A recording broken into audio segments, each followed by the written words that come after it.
চলে এসেছি আর খেলার খবর চ্যানেলে বিগ আপডেট নিয়ে। তো চলো বন্ধুরা, খুব গুরুত্বপূর্ণ আপডেট নিয়ে চলে এসেছি। ফুল ভিডিওটা দেখতে থাকো, স্কিপ করবে না। স্কিপ করলে ভিডিওর মধ্যে অনেক কিছু মিস করবে। এবং এই খেলার খবর চ্যানেলে যারা নতুন আছে অবশ্যই খেলার খবর চ্যানেলটা সাবস্ক্রাইব করে পাশে থাকো। পাশে থাকা বেল আইকন ঘন্টাটাকে ঢং করে বাজিয়ে দাও, বেশি বেশি লাইক এবং কমেন্ট করে দাও, যাতে মোটিভেট হয়ে তোমাদের এই খেলার খবর চ্যানেলে এই ফার্স্ট আপডেট দিতে পারি। তো চলো বন্ধুরা, ফার্স্ট যে আপডেটটা নিয়ে কথা হলো, খুব গুরুত্বপূর্ণ আপডেট তোমাদের শেয়ার করতে চলেছি ভিডিওর মধ্যে। তো ফার্স্ট আপডেটটাই হচ্ছে এমবিএসজি শিবিরের প্লেয়ার সায়ন ব্যানার্জিকে নিয়ে। কালকে তোমরা নিশ্চয়ই জানো ক্যালকাটা ফুটবল লিগে খেলা ছিল মোহনবাগান ভার্সেস পাঠচক্র, মানে মামনি পাঠচক্র।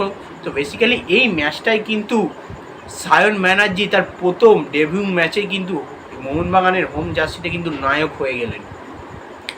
দুটো গোল করালেন, মানে বল পাস করে অ্যাসিস্ট করালেন এবং তার সঙ্গে নিজেও একটি অসাধারণ গোল করলেন। পুরো ম্যাচ জুড়ে একদম সায়ন ব্যানার্জির পুরো ম্যাচটা জুড়ে সায়ন ব্যানার্জির একটা বিশাল ছিল, ইনভলভমেন্ট ছিল দলের প্রতি। তো তিনি যে চ্যালেঞ্জ দিয়েছেন প্রতিটা ম্যাচে তিনি গোল করবেন, ভালো খেলবেন, তিনি সেটাকে শুরু করে দিয়েছেন তার কথা রাখতে। কাজ তার স্টার্ট এবং কালকের ম্যাচের নায়ক এবং কালকের ম্যাচের ম্যান অফ দ্য ম্যাচ কিন্তু পেয়েছেন অবশ্যই সায়ন ব্যানার্জি। এবং আশা করছি সায়ন ব্যানার্জি যেভাবে শুরু করেছে ম্যাচ দুর্দান্ত পারফরমেন্স করছে, আশা রাখছি ডার্বি ম্যাচেও কিন্তু সায়ন ব্যানার্জি সেই সেম পারফরমেন্সই দেবে। এবং সায়ন ব্যানার্জির সঙ্গে কিন্তু কাল আমরা দেখেছি কিয়ার নাসিরি তো এবং সুয়েল ভাট সবাই কিন্তু গোল পেয়েছে। সুয়েল ভাট এবং কিয়ার নাসিরিকে ভালো লেগেছে, ছন্দে লেগেছে। তো কিছু কিছু চান্সেস গোল হতে পারতো সুয়েল ভাটের, তিনি মিস করেছেন।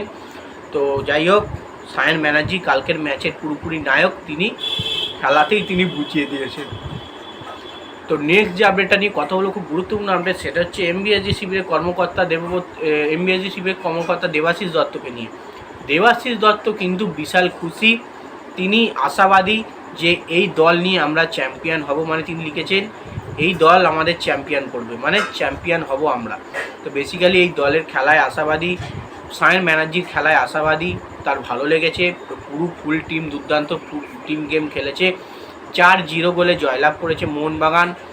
লাস্ট মিনিট এক্সট্রা টাইম অবধি কিন্তু মোহনবাগান দলের হয়ে গোল করেছে এবং তারা যে দল গঠন করেছে এতে তারা আশাবাদী তারা এবছর ক্যালকাটা ফুটবল লিগে চ্যাম্পিয়ন হওয়ার দাবিদার।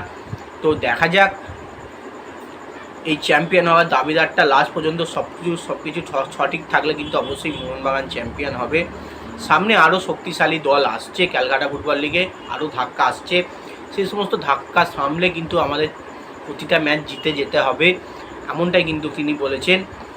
জয়যাত্রা দিয়ে আমাদের ম্যাচ শুরু, খুব খুশি, বড় জয় পেয়েছি। তো যাই হোক, এই আপডেট ছিল দেবাশিস দত্তকে নিয়ে। তো কর্মকর্তা কিন্তু খুবই খুশি।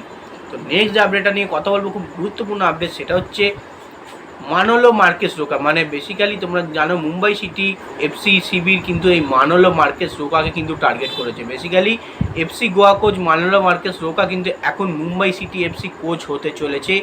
ট্রান্সফার মানে আইএসএল ট্রান্সফার মার্কেট সূত্রে জানা যাচ্ছে মানলো মার্কেস রোকাকে কিন্তু মুম্বাই সিটি এফসি তাদের দলের কোচ করতে চলেছে। তাদের যে হেড কোচ ছিল তাকে কিন্তু হয়তো প্রিটা ক্যাটকিকে মানে থ্যাংক ইউ জানাবে, জানিয়ে মানলো মার্কেস রোকাকে কিন্তু দলে নিয়ে আসবে। মানে যেটা খবর সূত্রে জানা যাচ্ছে এখনও পর্যন্ত তারা ওয়েলকাম পোস্ট করেনি, মানে ডিলটা ডান হয়নি, উচ্চ পর্যায়ে কথাবার্তা চলছে এবং কথাবার্তা মানে শেষের দিকেই চলে এসছে, যেটা খবর সূত্রে জানা যাচ্ছে। তো হয়তো আমরা এবছর 2026-27 সিজনে আইএসএল বা ডুরান্ড কাপে মুম্বাই সিটি এফসির কোচিংয়ের জায়গায় কিন্তু মানলো মার্কেস রোকাকে আমরা দেখতে পেতে চলেছি। তো দেখা যাক কনফার্ম ডিলটা কবে ডিলটা পুরোপুরি ডান হয়। তো নেক্সট এবং লাস্ট আপডেট যেটা নিয়ে কথা বলবো, কল্যাণ চৌবের থেকে কিন্তু আইএসএল ব্রডকাস্টিং নিয়ে বড় ঘোষণা। মানে টিভিতে তোমরা এবং ফোনে তোমরা কোথায় আইএসএল ম্যাচ দেখবে, তো তোমরা নিশ্চয়ই জানো জি স্পন্সর করেছে আবারও আইএসএল।